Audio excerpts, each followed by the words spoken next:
Welcome to the Sports Council. What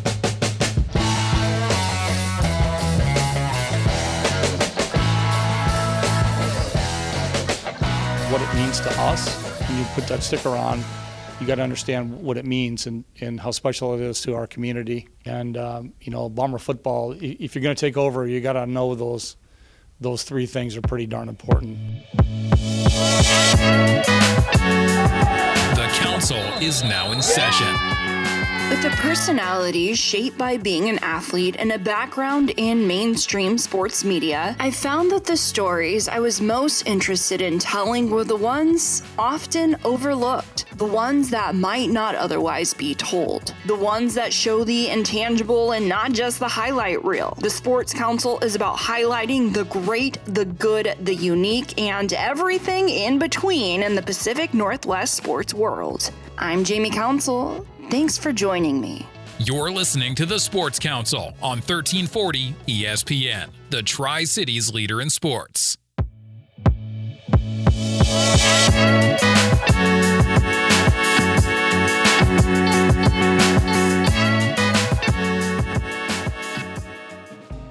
My name is Mike Neidhold.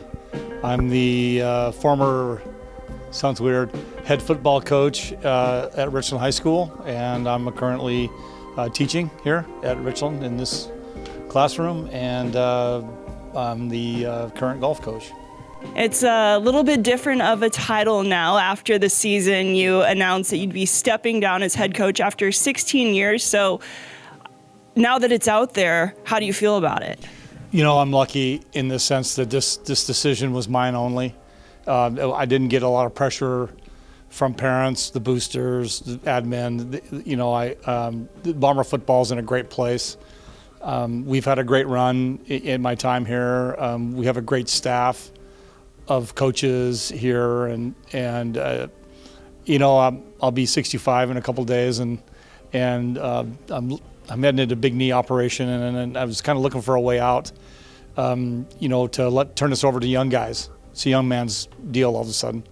And so I just found a nice little spot where I could just kind of fade out and turn this over to the young guys. You know, there's some guys on staff that are very capable, and we've kind of set it up for those guys to take over, and I think they'll do a good job if given the chance.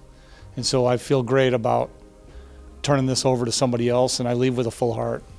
Yeah, and you are Bomber through and through, except for a couple years you're at Pasco. Yep. But the only coach in history to be a player for the Bombers. You played quarterback way back when, and then you led them to a state championship in 2017. So instead of coming to what's next, let's look back. Tell me the history, your history, and it's a long history starting at Richland. Well, you go back a long way. I think 1986. I'd moved back from the East Coast in 1986. Around there, I can't remember. I parked my truck, so how can I remember how far back that was? But I was just driving down Lee Street, and Lonnie Pearson, my coach in high school, one of my coaches in high school, was getting out of his truck, and I hadn't seen him in a long time, so I peeled into the parking lot, and I got out of my car, and we had this great reunion, right there in the parking lot. He was getting ready to. It was like early August, getting ready to start practice. And in those days, you just showed up in August. You didn't do spring football and all that because you weren't allowed. But Lonnie was down there, and we had this great reunion, and he asked me what I was doing later on, and I said nothing because I didn't have a plan. I literally just moved from back east. And he said, we're having practice tonight at 3:30. Why don't you come down and we'll find something for you to do. And literally that's how it started. I came back in the afternoon, and Lonnie was having practice, and I knew most of the guys from just being from Richland and all that. And, I just started doing stuff, and it ended up, 37 years later, here we are. Here we are, 37 years later. And so 37 years of coaching, and then 16 years as being the head coach. You took over in 2008. Tell me about a couple of your favorite memories. Oh, man. There's, certainly you got to go to the the state championship game and against Mountain View. They were not there. Was it, no, Woodinville. Yeah, they were great, and we had a wild game. The state 4A championship game is always wild, as the year before when we lost. And so I remember losing the state championship game, and that was I remember that probably more than winning the thing. You know, it's kind of funny how that works. Yeah, but just fortunate. You know, the year in 2015, we had an epic game with Gonzaga Prep over in Pasco at Edgar Brown. It was like 8 degrees. Dave McKenna, who's a dear friend of mine, the head coach at Gonzaga, we still talk about how cold it was and what an epic game to go to the state finals. People in the business said that was the state championship game. They ended up going over to Tacoma that year, and they scored 60 points and had 600 yards rushing against, I can't remember who they played, but that I certainly, people in the know said that the Richland Gonzaga game that year was was epic. We played Skyline one year at home down here. They were really good. We were good, but we didn't know if we were good, and we played them and beat them. That was great. My first game as a head coach, we played Pasco at home and we lost. All my boys were back in North Carolina or somewhere playing baseball, American Legion World Series, and I talked them into staying all back there. That's Jamison Rowe and Brett Jacobs and Zorich and Cody. I mean, just a bunch of super cool Bomber guys that came back the next week, and we went up to Eastmont, and we were losing at halftime, and I got to be thinking, man, it's hard to win a game around here. And then they came back in the second half, and we won. You know, those are just the games, just things that happened at practice. And the things I remember most are the Mondays, the Tuesdays, Wednesday practice, boxes on Thursdays, coaches meetings after practice. You know, going somewhere together and sitting and, you know, having a drink and you know, when I think about that, then I think about all the relationships I've made over the years with all the other coaches. I wouldn't know Dave McKenna at Gonzaga Prep or you know, Steve Graff, one of my dear friends at Chihuahua and Pasco High, and you know, I wouldn't know you know, Woodsy at Kamiakin and Biggs, you know, all the guys around the league, Randy and just Matt Johnson at Southridge. You know, I wouldn't know these guys unless they were football coaches in our little fraternity, and I hold those relationships pretty special. And with the Bombers, I mean, it's such an era. I think that it was an era in the Tri-Cities when Chihuahua opened, and now there's another school opening. Richland's getting another school, and then with you going, you know, it almost feels like the end of an era, and we're about to start a new one. So, with that being said, what is the heart of Bomber football? Well, respect all, fear none. You know, we're not afraid to play anybody anywhere. We'll go someplace and play you, and we'll give you your best effort. That's certainly got to be, you know, whoever takes over has got to understand that. You have to understand our relationship with Lone Survivor and Mike Murphy and how we put that bone frog on the back of our helmet and what that means to our Bombers. You have to understand our history here with our mushroom cloud and what it means to us in our community. I know that out there in the outside of our halls there's some controversy there, but it means something very different to us. And when you put that sticker on, you got to understand what it means and how special it is to our community. And then probably the overarching thing that we do better than I think most, and what I'm kind of most proud of, is our ability to take good care of each other.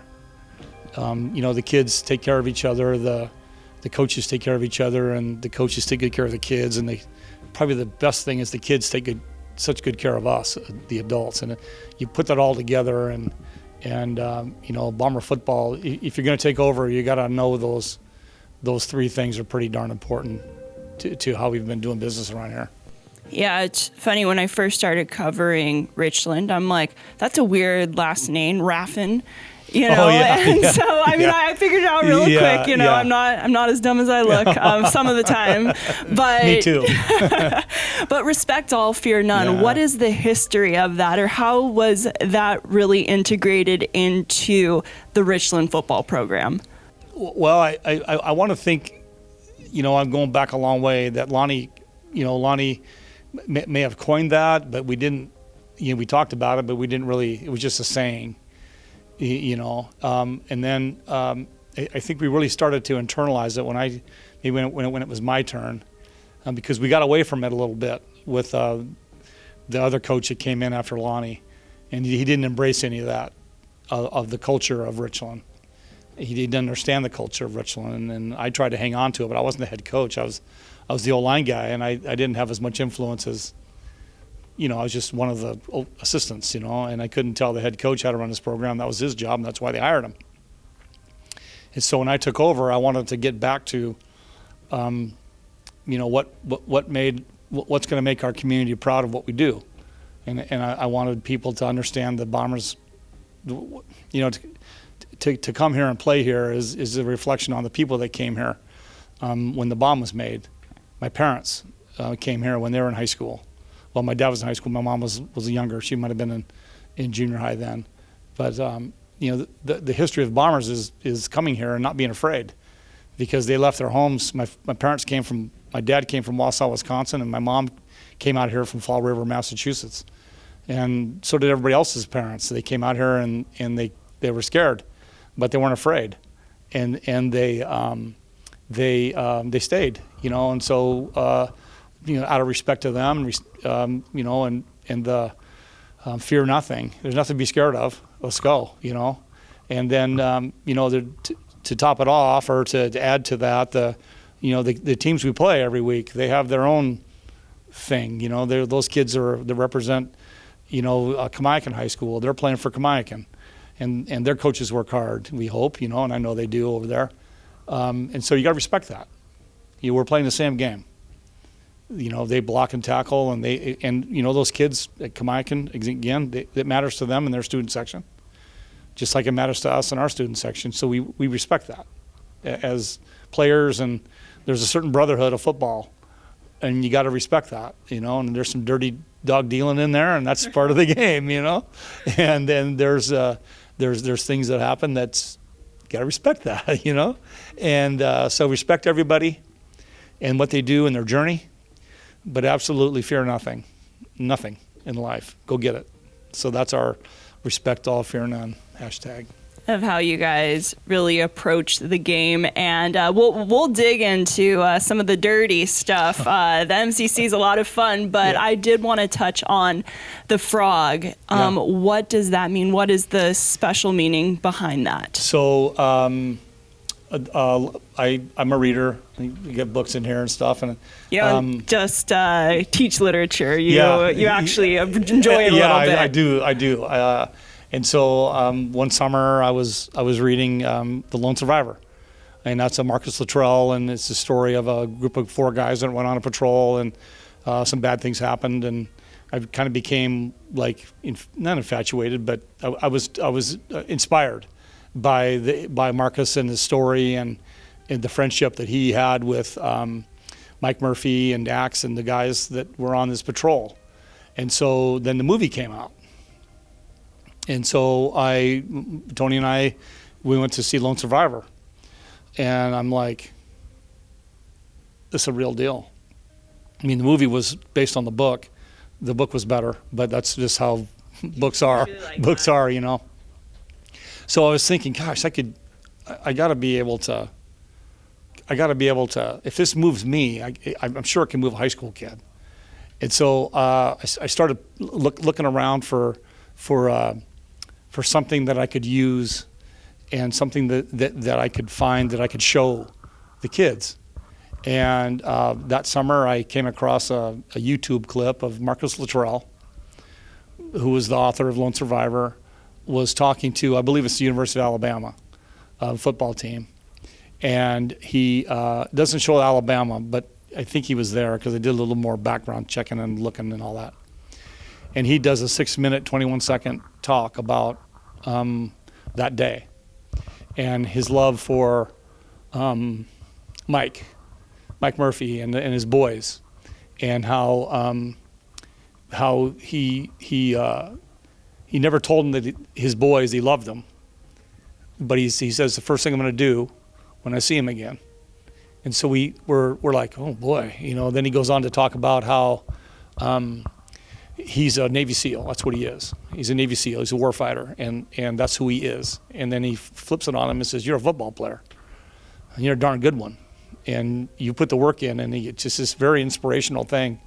And so I showed it to my boys in the locker room before a game, and it was like I found it. I found the thing, and it got to everybody, and it became kind of our let's go Mike Murphy somebody. Let's go do let's go.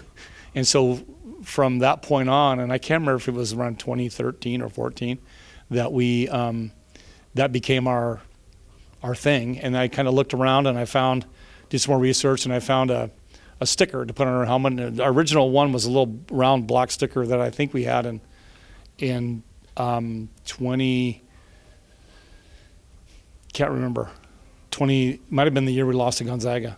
And then I found the bone frog that we have now.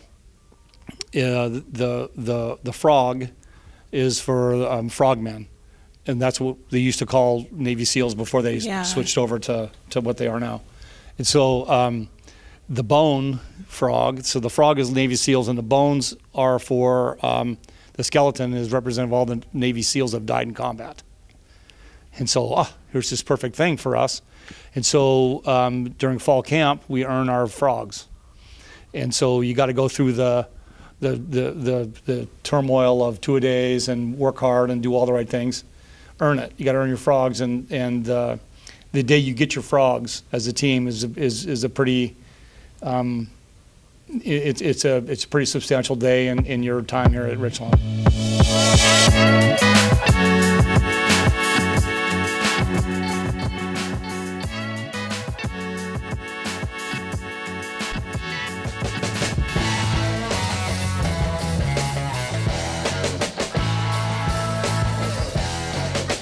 The council is now in session.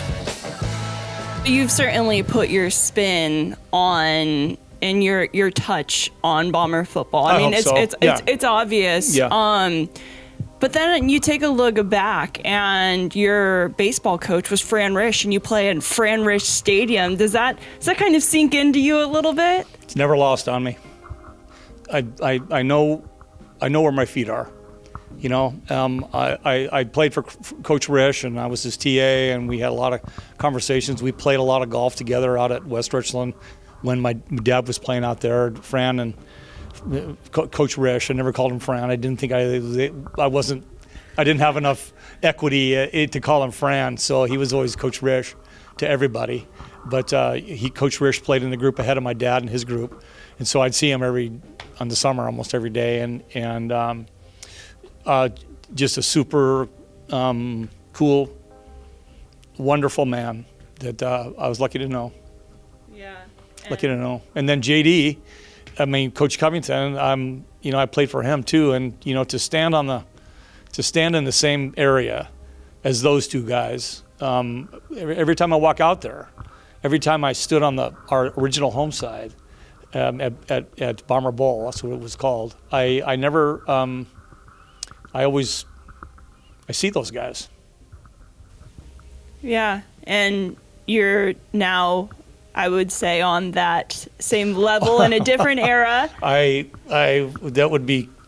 would be cool to be thought of in that regard, but I never, those guys were like, they built this place, and I never see myself as that person, maybe other people do.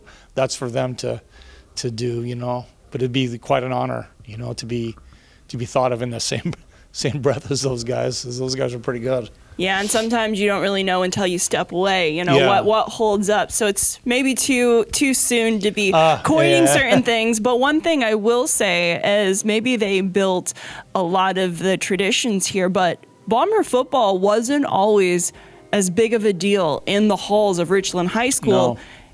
Until you came in. So talk about trying to take a little bit of the pizzazz away from Stroyford.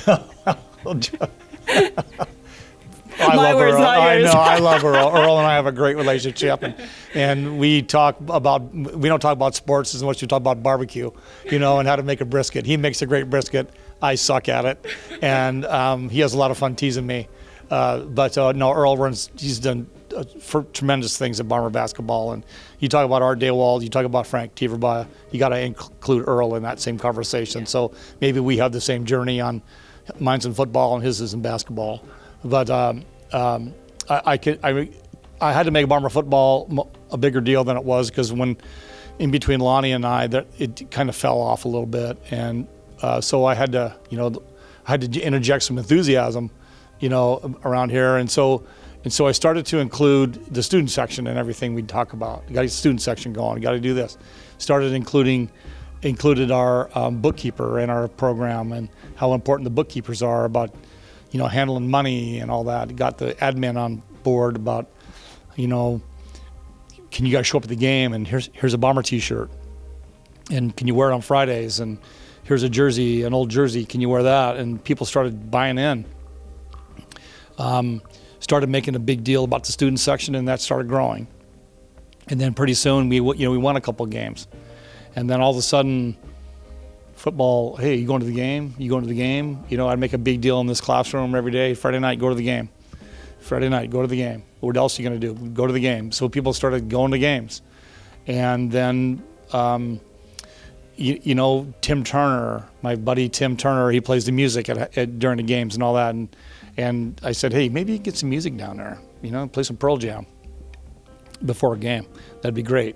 So he brought his soundboard down, and he started playing the music before the game.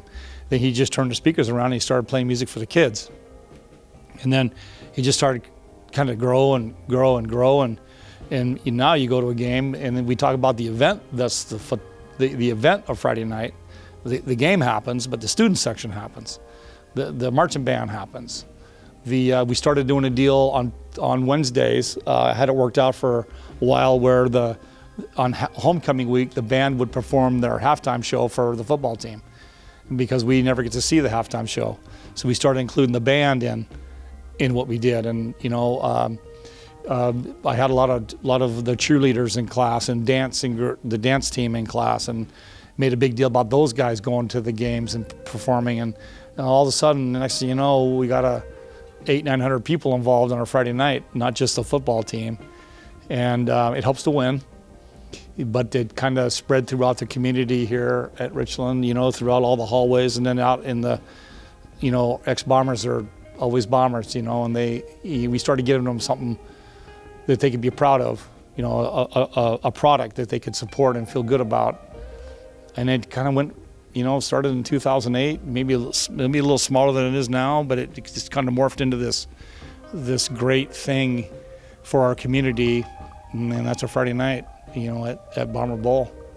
Yeah, and it's kind of funny you say that, because up until last year, you couldn't host playoff games at Fran Rish until the big stadium renovation, but that was something that I always remember, is that you guys said any game can be a home game with how many students show up. Yeah, we went, we had several years of football games at Lamson and Edgar Brown, where we were the home team, and we had gigantic student sections at those games. And we went and played a game at Federal Way in the tournament in 2013, I think. And the people at Federal Way was like, where are all these people from? And it's just our student section, and the parents and people in the community that just came over for the game. And I remember our whole side at their stadium was packed, and they had their little band over there and their student section, and their parents and girlfriends. But the Richland folks came over to watch the game, and it's kind of wherever we go, we have a bunch of folks that follow us. It's pretty good.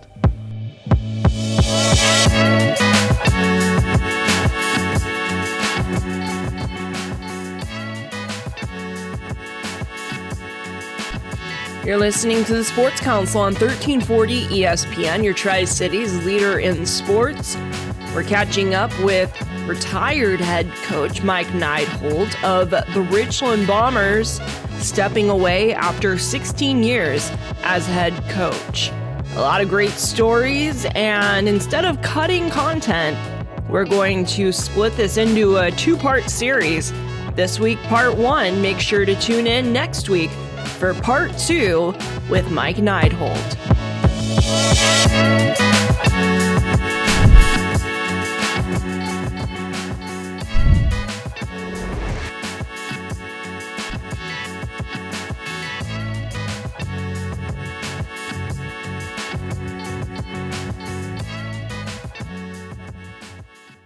So that's our frogs. That's why we got them. People have to earn their They frogs. got to earn them. Yeah, they got to earn them. How do I turn the lights back on? We got to move. That's all you got to just move around a little bit. There you go. There we go. Did a Motion lights. Yeah. So